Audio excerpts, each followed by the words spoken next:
പത്തനംതിട്ട നഗരസഭാ ഓഫീസിലെത്തി ജീവനക്കാരെ ഭീഷണിപ്പെടുത്തി CITU നേതാവ്. മത്സ്യത്തൊഴിലാളി യൂണിയൻ ജില്ലാ സെക്രട്ടറി സക്കീർ അലങ്കാരത്താണ് ആരോഗ്യ വിഭാഗം ജീവനക്കാരെ ഭീഷണിപ്പെടുത്തിയത്.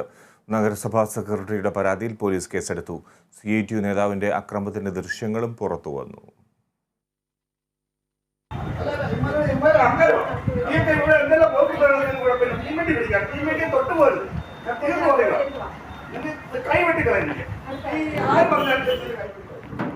പത്തനംതിട്ട നഗരസഭാ ഓഫീസിലെത്തിയ CITU ജില്ലാ നേതാവാണ് ഇങ്ങനെ അലറി വിളിക്കുന്നത്.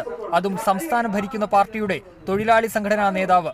കഴിഞ്ഞ ശനിയാഴ്ചയാണ് പത്തനംതിട്ട നഗരസഭാ ഓഫീസിലെത്തി സക്കീർ അലങ്കാരത്ത് ജീവനക്കാരെ ഭീഷണിപ്പെടുത്തിയത്.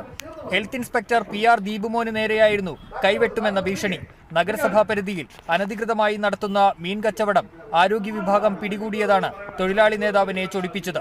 CPM ഭരിക്കുന്ന നഗരസഭാ ഭരണസമിതിയുടെ തീരുമാനപ്രകാരമാണ് ഉദ്യോഗസ്ഥർ അനധികൃതമായി കച്ചവടം നടത്തിയ മീനും വാഹനങ്ങളും പിടികൂടിയത്. പിടിച്ചെടുത്ത മീൻ ഉദ്യോഗസ്ഥർ നശിപ്പിച്ചെന്നാരോപിച്ചായിരുന്നു സക്കീർ അലങ്കാരത്തിന്റെ അതിക്രമം. ഓഫീസിലുണ്ടായിരുന്ന ജീവനക്കാരെയും സക്കീർ അസഭ്യം പറഞ്ഞു. മേശപ്പുറത്തിരുന്ന ഫയലുകളും വലിച്ചു താഴെയിട്ടു. ഇയാൾക്കൊപ്പം മറ്റ് രണ്ടുപേരും കൂടിയുണ്ടായിരുന്നു. സംഭവത്തിൽ തിങ്കളാഴ്ച നഗരസഭാ സെക്രട്ടറി പത്തനംതിട്ട സ്റ്റേഷനിൽ പരാതി നൽകി. ചൊവ്വാഴ്ച പോലീസ് കേസെടുത്തു. ഉദ്യോഗസ്ഥരുടെ ഔദ്യോഗിക കൃത്യനിർവഹണം തടസ്സപ്പെടുത്തൽ, ഭീഷണിപ്പെടുത്തൽ, അസഭ്യം പറയൽ തുടങ്ങിയവയാണ് ചുമത്തിയിരിക്കുന്ന വകുപ്പുകൾ. എന്നാൽ ജാമ്യം കിട്ടാത്ത വകുപ്പുകൾ ചുമത്തിയിട്ടും പോലീസ് ഇതുവരെ സക്കീറിനെ കസ്റ്റഡിയിലെടുക്കുകയോ ചോദ്യം ചെയ്യുകയോ ചെയ്തിട്ടില്ല.